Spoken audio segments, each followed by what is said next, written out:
آج ہم پاکستان کی طرز زندگی کی کہانی سنائیں گے جو 1947 سے 2025 تک کی ہوگی۔ پاکستان کی کہانی صرف سیاست اور معیشت کی نہیں بلکہ یہ ایک معاشرے کی بھی کہانی ہے جو وقت کے ساتھ بدلتا گیا۔ 1947 میں جب یہ ملک وجود میں آیا تو لوگوں کا رہن سہن، سوچنے کا انداز اور جینے کا طریقہ آج کے مقابلے میں بالکل مختلف تھا۔ آئیے اس سفر کو دہراتے ہیں۔ پاکستان کا سب سے سادگی کا دور 1947 سے 1960۔ آزادی کے فوراً بعد پاکستان کے زیادہ تر لوگ دیہات میں رہتے تھے۔ شہروں کی آبادی کم تھی۔ لاہور، کراچی، پشاور، کوئٹہ اور راولپنڈی بڑے شہر مانے جاتے تھے۔ دیہات میں کچے مکان، مٹی اور لکڑی کے گھروں میں رہائش عام تھی۔ شہروں میں بھی زیادہ تر لوگ ایک منزلہ سادہ گھروں میں رہتے تھے۔ بجلی صرف بڑے شہروں تک محدود تھی اور گاؤں میں رات کو اندھیرا دور کرنے کے لیے لالٹین چراغ جلائے جاتے۔ پانی کنووں اور ہینڈ پمپ سے نکالا جاتا تھا۔ نہانے کے لیے تالاب اور ندی نالے استعمال ہوتے تھے۔ زندگی سادہ تھی۔ کھانے میں گھر کی بنی روٹی، دال، سبزی اور دودھ عام تھے۔ کوڑا پیکٹ والی چیزیں موجود نہیں تھیں۔ شادی بیاہ بھی بہت سادگی سے ہوتے اور لوگ ایک دوسرے کے دکھ سکھ میں ہمیشہ شریک رہتے۔ پاکستان میں ترقی اور شہروں کا بڑھنا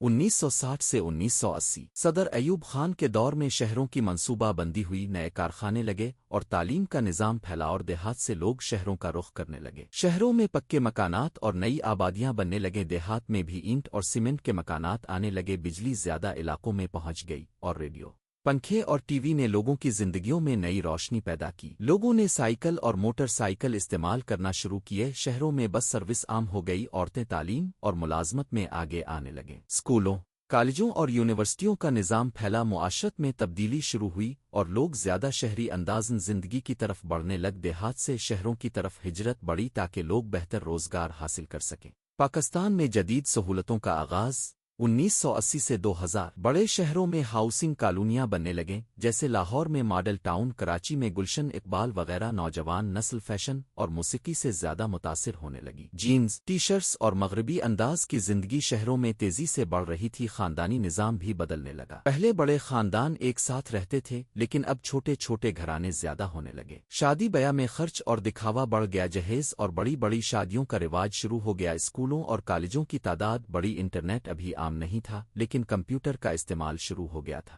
جو آنے والے ڈیجیٹل دور کی نشانی تھی۔ پاکستان میں ڈیجیٹل دنیا کا آغاز 2000 سے 2020۔ نئی صدی کے ساتھ ایک نیا انقلاب آیا۔ موبائل فون اور انٹرنیٹ ہر گھر میں آ گیا۔ 2010 کے بعد انٹرنیٹ اور سوشل میڈیا نے معاشرتی زندگی بدل دی۔ لوگ فیس بک، واٹس ایپ اور بعد میں ٹک ٹاک، یوٹیوب استعمال کرنے لگے جس نے لوگوں کے میل جول کا طریقہ بدل دیا۔ بڑے شہروں میں فلیٹ سسٹم، اونچی عمارتیں اور شاپنگ مالز بن گئے۔ دیہات میں بھی بجلی، موبائل اور موٹر سائیکل تقریباً ہر گھر میں پہنچ گئے۔ خواتین زیادہ تعلیم یافتہ ہوئیں اور ملازمتوں میں آگے آئیں، مگر ساتھ ہی معاشرے میں طبقاتی فرق، غریب اور امیر میں فاصلہ بڑھنے لگا۔ شادی بیاہ میں فضول خرچی عام ہو گئی۔ لوگ پہلے کی نسبت ایک دوسرے سے کم جاننے لگے کیونکہ سب اپنی اپنی مصروفیات میں گام ہونے لگے۔ لوگ پہلے کی طرح ایک دوسرے کے ساتھ وقت نہیں گزارتے تھے۔ 2020 سے 2025۔ جدید ٹیکنالوجی مگر نئے مسائل۔ اس دور تک پاکستان ایک جدید معاشرہ بن چکا تھا۔ شہروں میں اونچی عمارتیں اور جدید ہاؤسنگ سوسائٹیز عام ہو گئیں۔ لاہور، اسلام آباد اور کراچی میں بڑے اپارٹمنٹس اور جدید کالونیاں بن گئیں۔ کورونا کے بعد آن لائن تعلیم، فری لانسنگ اور گھر سے کام کرنے،